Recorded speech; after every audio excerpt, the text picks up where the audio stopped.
परिणीति शिंदे जी हो गए। मुझे आपने इस ऐतिहासिक दिन में अपनी बात रखने का अवसर दिया, मैं आपका तहे दिल से शुक्रिया अदा करती हूँ।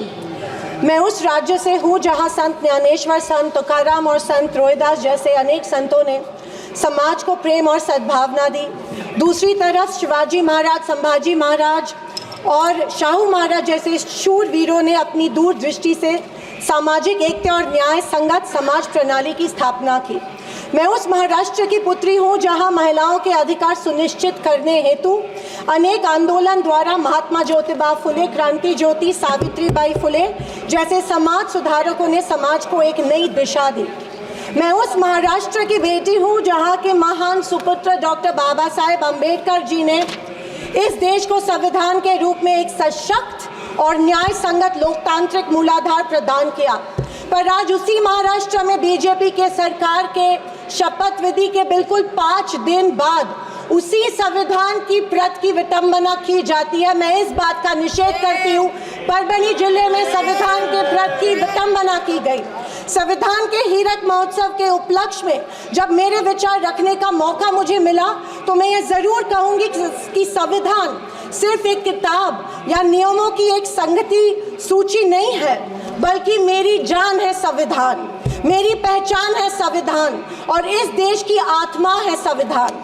दूसरी तरफ आज़ादी के 50 साल बाद तक अपने तिरंगे को और संविधान को न मानने वाले सत्ता पक्ष के लोग इस देश की उसी आत्मा को कमज़ोर और खोखला करने की साजिश कर रहे हैं। इसी शुरुआत उसी दिन हो गई जिस दिन धर्मनिरपेक्षता, सेक्युलरिज्म जो संविधान का एक मूलभूत आधार स्तंभ है, उसी को लेके एक गाली या एक कलंक में रूपांतरित करने का प्रयत्न सत्ताधारियों द्वारा होने लगा है। सेक्युलरिज्म को आज भी इस भारत देश की पहचान है, उसे सत्ताधारी पक्ष एक कमजोरी कर रहे हैं या एक बीमारी साबित करने की होड़ में लग गए हैं। संविधान की किसी भी चर्चा या बहस को ये लोग सिर्फ इमरजेंसी पर ले जाते हैं, पर ये भूल जाते हैं कि स्वर्गीय इंदिरा गांधी जी, हमारी पहली महिला पंतप्रधान इंदिरा गांधी जी ने उस वक्त के हालातों के मद्देनजर वो संवैधानिक कदम उठाए थे और उस दौरान हुए गलतियों की माफ़ी भी देश के जनता से मांगी थी। और इतना ही नहीं, उनके विरोधियों ने गठित की गई कमेटी ने उन पर लगे सारे इल्ज़ामों से उन्हें बारी कर दिया था। मैं आज इस सदन में पूछना चाहती हूँ मोदी सरकार से, सॉरी 400 पार का नारा फेल होने के बाद एनडीए सरकार से पूछना चाहती हूँ, आप मणिपुर पर देश की जनता से माफी कब मांगोगे? आप किसान आंदोलन में शहीद हुए 700 से अधिक किसानों के परिवारों की माफी कब मांगोगे? नोटबंदी के चलते हजारों लोगों के परिवार और छोटे कारोबार बंद हुए, उसके लिए माफी कब मांगोगे? हाथरस के लिए, उन्नाव के लिए आप माफी कब मांगोगे? आए दिन महिलाओं पर हो रहे अत्याचारों के लिए माफी कब मांगोगे? जो बदलापुर में मासूम बच्चों के ऊपर मोलेस्टेशन हुआ, उसके लिए आप कब माफी मांगोगे? जेल में बैठकर अपराधी मर्डर प्लॉट्स गुजरात में सरकार उनको संरक्षण दे रही है, उसके लिए आप कब माफी मांगोगे? खैर, ये इनकी हिस्ट्री रही है या इनके डीएनए में है कि माफी सिर्फ खुद को बचाने के लिए अथॉरिटी में बैठे लोगों से मांगते हैं, आम जनता से ये माफी नहीं मांगते हैं। सत्ताधारी पक्ष के संविधान पर दिए गए भाषण सुनकर हंसी आ रही थी और अचरज भी हो रहा था, क्योंकि जो लोग इस देश में संविधान स्थापित होने के बाद हर पल संविधान को कोसते रहते हैं और हमेशा इस संविधान के विरोधी रहे हैं, उन्हीं को आज संविधान के गुणगान करते देख मन में प्रसन्नता हो रही है और संविधान के प्रति मेरी निष्ठा द्विगुणित हो रही है, क्योंकि ये एहसास हो रहा था कितने ही झूठ के पहाड़ बना लो, सच के आगे आखिर झुकना ही पड़ता है। आरएसएस ने तिरंगा को माना नहीं था।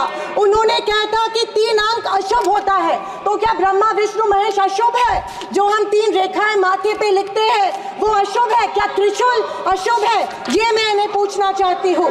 वर्ष 1993 में आरएसएस ने अपने श्वेत पत्र में संविधान को कचरे का ढेर करार दिया था।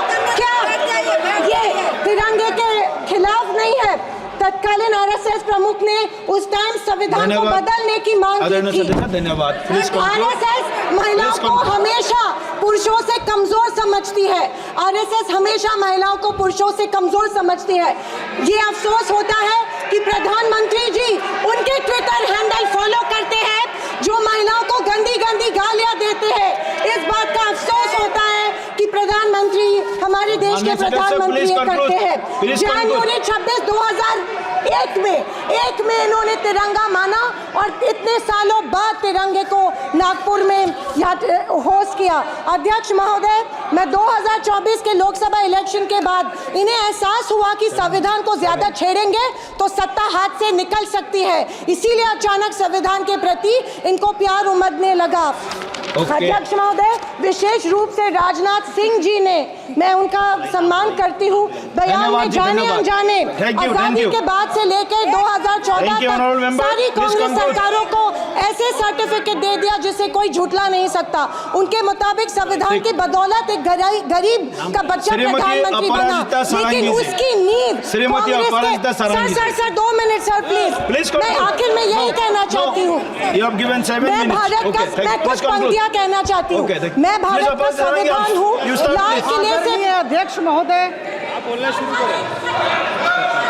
हिंदी की एक प्रसिद्ध कविता की कुछ पंक्तियों से। एक सेकंड, मैं भारत का संविधान हूँ, लाल किले से बोल रहा हूँ। मैंने तो समता सौंपी थी, तुमने फर्क व्यवस्था कर दी। मैंने न्याय व्यवस्था दी थी, तुमने नर्क व्यवस्था कर दी। हर मंजिल ठहरी कर डाली, गंगा भी मैली कर डाली। न्याय व्यवस्था भी रोती है, गुंडों के घर में सोती है। गांधी को गाली मिलती है, डाकू को ताली मिलती है। क्या आपराधिक चलन हुआ है?